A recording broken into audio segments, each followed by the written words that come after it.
qaldı. Qoçaqlığım əmbəşə, qoçaqlığımda qaldı. Mənim o avam vaxtlarım uşaqlığımda qaldı.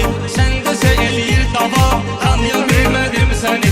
Sən desə eləyir davam, tanıya bilmədim səni. Verdim almadım salam, tanıya bilmədim səni. Dəyişmisən tamam, tanıya bilmədim səni.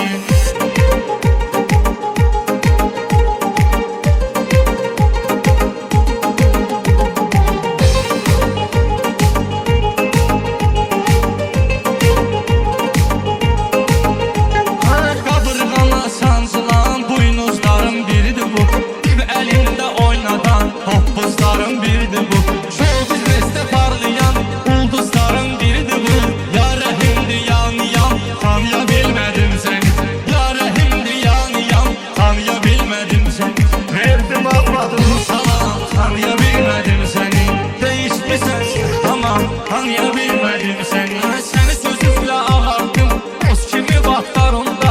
El qurbanmış uçurdum, toz kimi vaxtlarında. Ondan 16 ilun, qoz kimi vaxtlarında. Olmuşsan xılam xılam, tanıya bilmədim səni. Olmuşsan xılam xılam, tanıya bilmədim səni. Verdim almadım salam, tanıya bilmədim səni. Dəyişmisən tamam, tanıya bilmədim səni.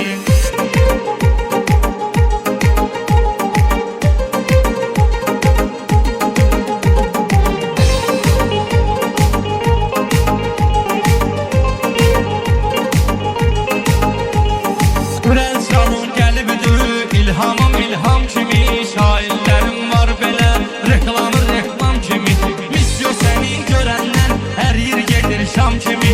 Gözəlləşmisən madam, tanıya bilmədim səni. Gözəlləşmisən madam, tanıya bilmədim səni. Sən dəyişmisən tamam, tanıya bilmədim səni. Verdim almadım salam, tanıya bilmədim səni. Elə deyirəm neyxana, ləzzət çıxır, dad çıxır. Ustadların qabağına sənətdən ustad çıxır.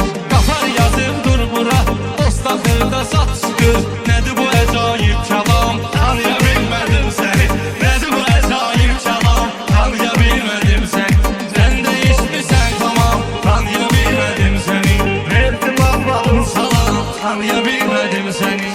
Sən nəsən ki ustadın, dost qoyasan qabağına.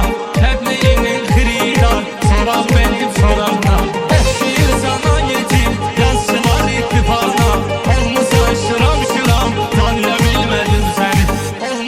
Şıram şıram, tanıya bilmədim səni.